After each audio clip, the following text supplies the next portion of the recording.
সবাইকে জানাই happy independence day. দেখতেই পাচ্ছ আমি আমার ফেসে ইন্ডিয়ার ম্যাপ আর ইন্ডিয়ার ফ্ল্যাগ ক্রিয়েট করেছি। তো ইন্ডিয়ার ম্যাপ আর ফ্ল্যাগটা কিভাবে করেছি সেটাই তোমাদের কাছে নিয়ে চলে এসেছি স্টেপ বাই স্টেপ। ভিডিও শুরু করার আগেই বলে দিই, যারা আমার চ্যানেলটা নতুন দেখছো তারা অবশ্যই সাবস্ক্রাইব করে রাখো, আর যারা বেল আইকনটা এখনো টেপোনি তাড়াতাড়ি টিপে রেখে দাও, কেন কি যেই ভিডিও পোস্ট করব তোমাদের কাছে প্রথম নোটিফিকেশন চলে যাবে। তো চলো ভিডিওটা শুরু করা যাক। এখানে মেকআপ করতে যেই যেই জিনিসগুলো করতে হয় আমাদেরকে সবটাই আমি করে নিয়েছি। তারপরে দেখো ইন্ডিয়ার ম্যাপটা আমি একটা স্কেচ করে নিয়েছিলাম পেন্সিল দিয়ে। আবার ব্ল্যাক কাজল দিয়ে ভালো করে ওটাকে ডিপ করে নিয়েছি। এবার একটা ইয়েলো ফেব্রিক দিয়ে সেটা আউটলাইন করে নিচ্ছি। এরপরে আমি আমার গলায় ফ্ল্যাগটা এঁকে নিয়েছিলাম। একইভাবেই কিন্তু এঁকে নিয়েছি ফ্ল্যাগটা। আমার ভিডিও যদি তোমাদের ভালো লেগে থাকে তাহলে কিন্তু তোমরা শেয়ারও করে রাখতে পারো, কেন কি তোমাদের শেয়ারের মাধ্যমে আমি একটু অনুপ্রাণিত হব। এরপরে একটা ইন্ডিয়ার ম্যাপ দেখে আমি কোথায় কি কালার থাকবে সেটা একটা স্কেচ মতো করে নিয়েছিলাম।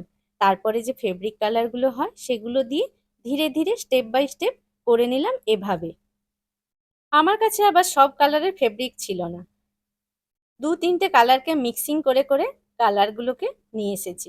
এখানে কিন্তু আমার মেয়েও একটু হেল্প করে দিয়েছিল কালার মিক্সিং করার জন্য। এখানে আমি অ্যাক্রিলিক ফেব্রিক কালারগুলো ইউজ করেছি, আর এই তুলিগুলো কিন্তু আমি অ্যামাজন থেকে পারচেস করেছিলাম। এরপরে যে ব্ল্যাক পেন্ট হয় সেটা আমি ফুল ফেসে কিন্তু লাগিয়ে নিয়েছিলাম। যেখানে যেখানে আউটলাইন করেছিলাম তার বাইরে এভাবে পুরো লাগিয়ে নিয়েছিলাম। তবে পাশাপাশি অনেকগুলো কালার লাগাতে হয়েছিল বলে আমার অনেক কিন্তু সময় লেগেছিল, কারণ একটা কালার আরেকটা কালারের সঙ্গে মিশে যাওয়ার চান্স ছিল।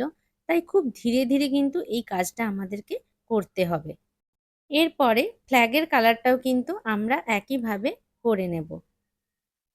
আমার কাছে কিন্তু অরেঞ্জ কালারটা ছিল না, এখানে অরেঞ্জ কালারটা কিন্তু আমার মেয়েই রেডি করে দিয়েছিল। এবার একইভাবেই ব্ল্যাক কালারটা যেরকম উপরে লাগিয়েছিলাম ঠিক ফ্ল্যাগের সাইডেও এভাবে পুরো লাগিয়ে নিতে হবে।